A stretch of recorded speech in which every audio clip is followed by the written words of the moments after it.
Slimane, célèbre chanteur au succès tel que Viens on s'aimer et Nous deux, est soudainement devenu le centre d'intérêt des médias à l'annonce de son état de santé. Selon les informations des journaux, Slimane aurait été diagnostiqué avec une capillarite allergique, une maladie rare mais non moins dangereuse. La capillarite allergique est une affection dans laquelle les petits vaisseaux sanguins du corps deviennent enflammés en raison d'une réponse du système immunitaire, souvent causée par des allergies ou d'autres irritants. L'état de Slimane a inquiété de nombreux fans. La capillarite allergique affecte non seulement la peau, provoquant des éruptions cutanées et des rougeurs, mais peut également affecter les organes internes tels que les reins, les poumons et le tube digestif si elle n'est pas traitée rapidement. Ces symptômes sont non seulement inconfortables mais présentent également de graves risques pour la santé du patient. L'information sur la maladie de Slimane a d'abord été annoncée par une source proche de sa famille, puis s'est rapidement répandue sur les réseaux sociaux et dans les journaux. On sait que Slimane a présenté des symptômes de la maladie il y a quelques semaines, mais au début il pensait qu'il s'agissait simplement d'une réaction allergique normale. Cependant, lorsque les symptômes sont devenus de plus en plus graves, il a décidé d'aller chez le médecin et on lui a diagnostiqué une capillarite allergique. Actuellement, Slimane reçoit un traitement actif et suit le schéma thérapeutique des experts médicaux. Le médecin lui a conseillé de se reposer et de limiter ses activités professionnelles pour garantir un rétablissement rapide de sa santé. Cependant, Slimane est resté optimiste et a remercié tous ses fans de toujours le soutenir et de prier pour lui pendant cette période difficile. La nouvelle de la maladie de Slimane a non seulement inquiété les fans mais a également créé une vague de sympathie et de partage des expériences de la part de ceux qui ont vécu ou sont confrontés à cette maladie. Sur les forums et les réseaux sociaux, de nombreuses personnes ont partagé leurs histoires, accompagnées de conseils sur la façon de faire face à la capillarite allergique, depuis les changements alimentaires jusqu'aux remèdes à base de plantes. La capillarite allergique est une maladie peu connue et peu comprise. La divulgation publique par Slimane de son état de santé a contribué à sensibiliser le public à la maladie. Les professionnels de la santé ont également profité de cette occasion pour fournir des informations supplémentaires et des recommandations sur la détection précoce et le traitement de la capillarite allergique. Il souligne qu'une détection précoce et un traitement rapide peuvent prévenir des complications graves et améliorer la qualité de vie des patients. De nombreux fans et collègues de l'industrie du divertissement ont envoyé des mots d'encouragement et ont souhaité à Slimane un prompt rétablissement.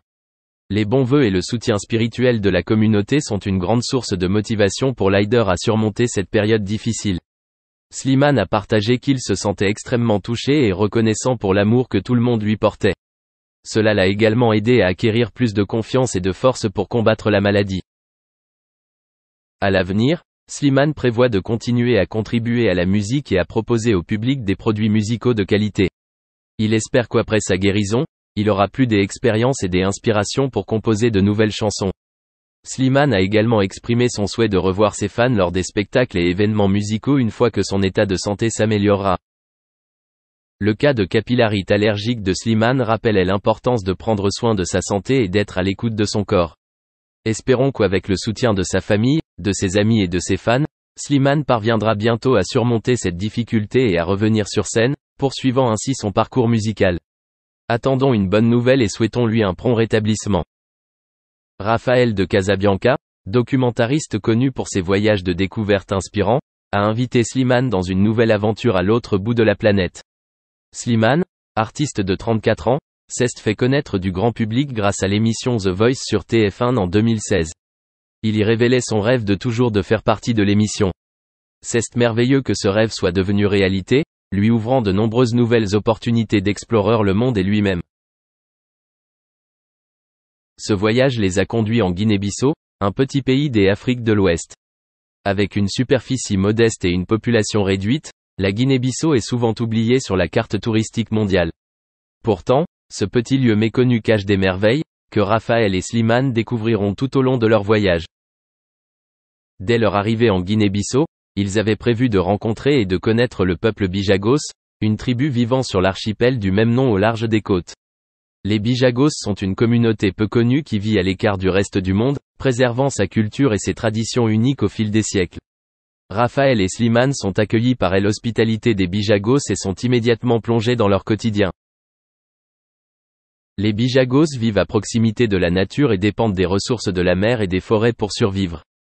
Slimane, avec l'aide de Raphaël et des locaux, a vécu leur quotidien. de la pêche et de la chasse aux cérémonies traditionnelles. À travers chaque expérience, Slimane acquiert non seulement des compétences de survie, mais acquiert également une compréhension plus profonde de la valeur de la vie et du lien entre les humains et la nature. L'une des choses les plus impressionnantes que Slimane a vécues au cours de ce voyage a été le véritable sens du mot « fraternité ».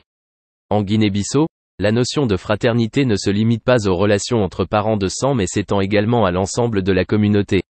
Les Bijagos se considèrent comme des frères, toujours prêts à s'entraider et à se soutenir en toute situation. Cette affection les aide non seulement à surmonter les difficultés de la vie, mais crée également une communauté forte et unie.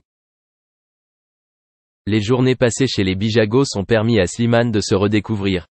Il s'est rendu compte que, dans la vie moderne, les gens oublient souvent les valeurs fondamentales telles que la fraternité, la compassion et le partage. À travers ce voyage, Slimane a non seulement trouvé l'inspiration pour son art mais a également appris de précieuses leçons sur la vie. Le voyage en Guinée-Bissau avec Raphaël de Casabianca a profondément marqué Slimane. Ce n'est pas seulement un voyage pour explorer une nouvelle terre mais aussi un voyage pour trouver des valeurs humaines, avec les sentiments les plus sincères et les plus simples. Raphaël et Slimane ont non seulement rapporté de belles images mais ont également véhiculé des messages porteurs de fraternité, de bienveillance et de solidarité. Ce voyage est la preuve que, parfois, des terres méconnues sont les lieux qui cachent les valeurs les plus précieuses. La Guinée-Bissau, avec son peuple bijagos doux et riche, est devenue une partie inoubliable de la vie et de la carrière de Slimane.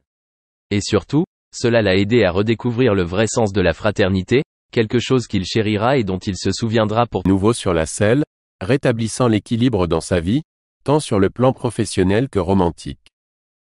En 1933, Gary Cooper a rencontré le destin lors d'une fête, où il a croisé la route de Veronica Balfe, une débutante de 20 ans. Balfe, issue de la richesse, différait des conquêtes précédentes de Cooper. Elle n'était pas un produit d'Hollywood, et elle n'était pas mariée. Pour Cooper, elle semblait être une candidate idéale pour un engagement durable. Après de nombreuses liaisons, Cooper a trouvé en Balfe quelqu'un avec qui il désirait construire un avenir. Au-delà de cela, Balfe semblait être une correspondance compatible, partageant son amour pour les activités de plein air telles que le ski et l'équitation. Elle a également servi de passerelle vers la haute société de New York, dévoilant un nouveau monde à l'acteur ambitieux. En décembre 1933, Cooper et Balfe se sont discrètement mariés, évitant ainsi l'examen de la presse. L'ancien voyou égaré a trouvé un renouveau dans sa nouvelle épouse, ses amis remarquant une transformation marquée de son comportement. Il a repris le contrôle et s'est éloigné de son passé tumultueux, du moins pour le moment. Tout au long des années 1930, Cooper incarnait l'image d'un mari idéal. En 1937, lui et Balfe ont accueilli une fille, Maria Veronica Cooper. Cooper a embrassé la paternité, se présentant comme un parent affectueux et dévoué. Sa vie personnelle prospérait, mais pendant cette période, il a commis une erreur professionnelle significative. Peu de gens savent que Gary Cooper était le choix initial de David O. Selznick pour le rôle de Red Butler dans l'épopée Autant en emporte le vent. Malgré sa convenance dans l'apparence raffinée mais robuste, Cooper a choqué en refusant le rôle. Convaincu que le film serait un échec, il ne voulait pas en faire partie. Lorsque Clark Gable a assumé le rôle, Cooper a déclaré avec confiance « Autant en emporte le vent sera le plus grand flop de l'histoire d'Hollywood. Je suis heureux que ce soit Clark Gable qui s'écrase le nez, pas moi. » Comme l'histoire le révèle, les prédictions de Cooper se sont avérées totalement inexactes, et l'opportunité manquée a valu de nombreuses louanges, dont un Oscar du meilleur film. Clark Gable a eu le dernier mot. Cependant, alors qu'une porte se fermait, une autre s'ouvrait, conduisant Cooper à l'un de ses plus grands films. Pourtant, cette entreprise cinématographique raviverait le scandale dans sa vie. La relation harmonieuse entre Cooper et Balfe a rencontré des turbulences lorsqu'une actrice notoire est intervenue.